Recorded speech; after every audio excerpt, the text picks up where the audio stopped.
tramway d'Alger relie les communes du Sindé et Bourg-el-Kifen depuis Ruisseau. Sur 30 stations qui atteindront 36 à la réception définitive du projet qui s'étendra jusqu'à Dargana.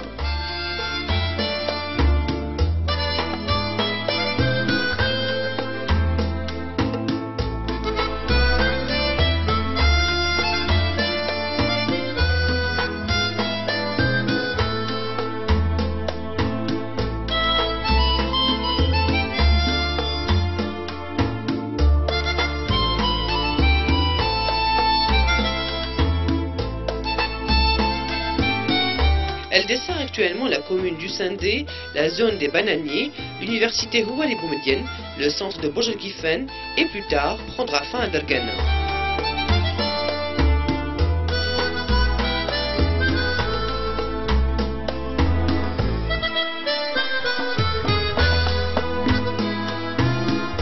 Un premier tronçon de 7,2 km, situé à l'est de la capitale, reliant Bourg-el-Kifen à la cité Mourtaza El-Rouni, a été mis en exploitation le 8 mai 2011. Il a été ensuite prolongé le 15 juin 2012 à la station multimodale des Fusillés dans le centre-ville, offrant ainsi une interconnexion avec le métro.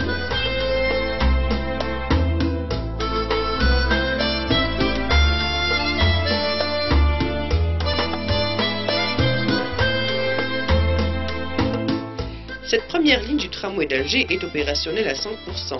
Les 30 stations de la ligne ont été ouvertes au grand public et au niveau de chaque station, les billetteries sont ouvertes aux usagers pour l'achat de leurs billets. Les tripodes sont fonctionnels pour la validation des tickets avant d'accéder au tramway.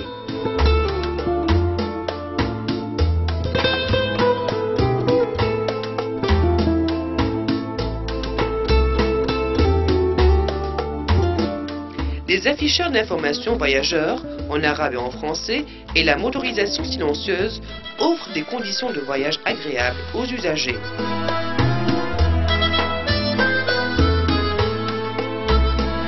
La conception actuelle veut que les points d'échange qui sont au nombre de 8 à savoir les Fusillés, Tripoli Mosquée, Caroubier, Saint-Mézan, Bananier, Cité Saint-Juillet, Cité Universitaire, Club 1, Mimouni Hmoud, participe de manière à créer un espace d'échange et de loisirs en plus du point de transition qu'empruntent les usagers.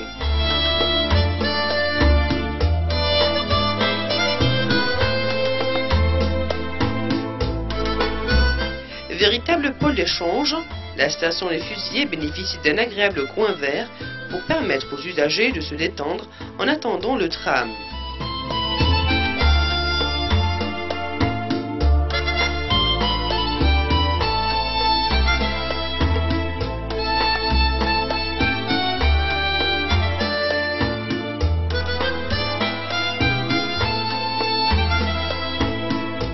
Tripoli Mosquée, un autre pôle d'échange qui se veut imposant avec sa belle mosquée rénovée dans le cadre de la revalorisation de l'espace urbain. S'inspirant du style architectural de l'université, la station Caroubier offre aux étudiants un espace de détente et de révision. Le poste de commande centralisé PCC s'élève au milieu du centre opérationnel du tramway. 24 heures sur 24, il constitue le véritable centre névralgique du réseau. Par son architecture contemporaine et par ses fonctionnalités sur mesure, il est à l'image du tramway, résolument moderne et intégré dans le paysage urbain. Le PCC gère en temps réel les lignes de tramway. Il est directement relié aux rames et aux stations par un système électronique de transmission. Ce dispositif lui permet de contrôler en temps réel la circulation des rames, aiguillage, signalisation, sous-station électrique et de gérer les communications avec les voyageurs, messages sonores, bandeaux lumineux d'information, réponse aux appels passés par les bandes d'appels situées dans les stations.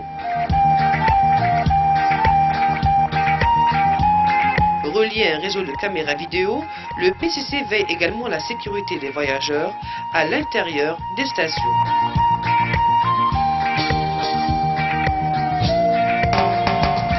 Les Les opérations de maintenance et de réparation, technique et de carrosserie du matériel roulant sont toutes effectuées au sein du centre opérationnel du tramway. Les équipements nécessaires à ces interventions sont regroupés dans un atelier.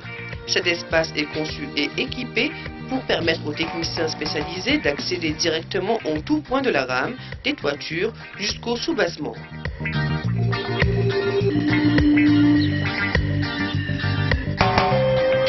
Dès la fin du service, chaque rame bénéficie quotidiennement d'un programme complet d'entretien et de nettoyage. Cette opération s'effectue dans un espace regroupant un ensemble d'équipements spécialisés. Dès l'arrivée de la rame, les techniciens procèdent au contrôle des niveaux d'huile de graissage, anti-usure des rails et anti-bruit et de sable qui garantit au tramway un freinage optimisé en toute sécurité. D'autres points techniques sont également vérifiés dans cette station. Périodiquement, les rames sont examinées dans un atelier, le tour en fosse, consacré à la révision et au renfilage des roues des rames. Ensuite, la rame est entièrement nettoyée à l'intérieur comme à l'extérieur. Chaque nuit, les rames du tramway sont regroupées dans un vaste garage. Ce garage permet d'accueillir 41 rames de 45 mètres de long. Les rames sont réparties sur plusieurs voies de remisage au moyen d'un peigne d'aiguillage. Le garage dispose également d'une voie de test pour effectuer toutes les vérifications de bon fonctionnement et de freinage. 11 sous-stations électriques sont situées le long de la ligne 1 et sont opérationnelles. Ces installations transforment le courant 10 kV alternatif en courant 750 de volts continu, voltage nécessaire à l'alimentation de la ligne aérienne de contact fournissant l'électricité aux rames du tramway.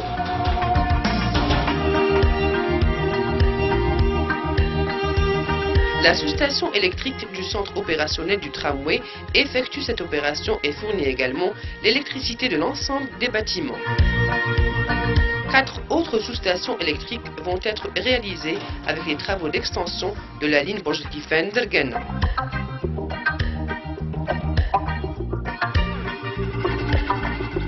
Situé juste après le centre opérationnel du tramway, l'ouvrage d'art 6 a été conçu pour permettre au tramway d'enjamber la route nationale numéro 24. L'ouvrage d'art 5 est fracturé en deux parties. La première partie enjambe la voie rapide sud après Sorekal. La deuxième partie enjambe la route nationale numéro 5.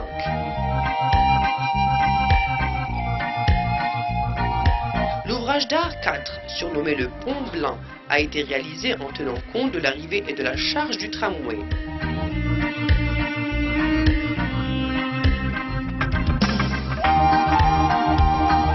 Situé au niveau des pins maritimes, l'ouvrage d'art 3 est conçu de façon à avoir un passage pour les voitures et un autre pour le tram pour enjamber aisément la voie express.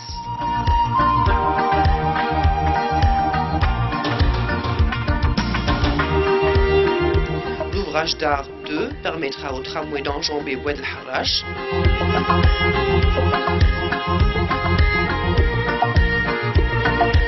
Avec les extensions qui sont en cours de réalisation, le tramway d'Alger comptera 6 autres stations, à savoir la station Sidi Idriss Benzarga, Café Chergui, Faculté biomédicale, Dergana Cité et Dergana Centre sur une longueur de 7 km. Le centre opérationnel du tramway, la 30e station située dans la daïra de Borj-Kifen. C'est à partir d'ici que prendra effet le prolongement de la ligne. Les travaux d'extension se dérouleront en 3 phases. Les travaux préliminaires consistent à libérer l'emprise du tramway de tout obstacle, à savoir les déviations des réseaux, électricité, gaz, télécom, eau. La deuxième phase concerne la mise en place de la plateforme du tram et voirie suivie de travaux d'infrastructure et ceux de la voie ferrée. La phase d'essai et de mise en service viennent en 3e position. À l'état actuel, ce n'est que le début de l'extension. La première étape vient d'être achevée. Et la deuxième étape, à l'état actuel, ce n'est que le début de l'extension. Et la première étape vient d'être achevée. Et la deuxième étape consiste en une opération le décaissement pour arriver à poser la dalle de fondation et poser les voies et en parallèle commenceront les travaux de l'aménagement urbain.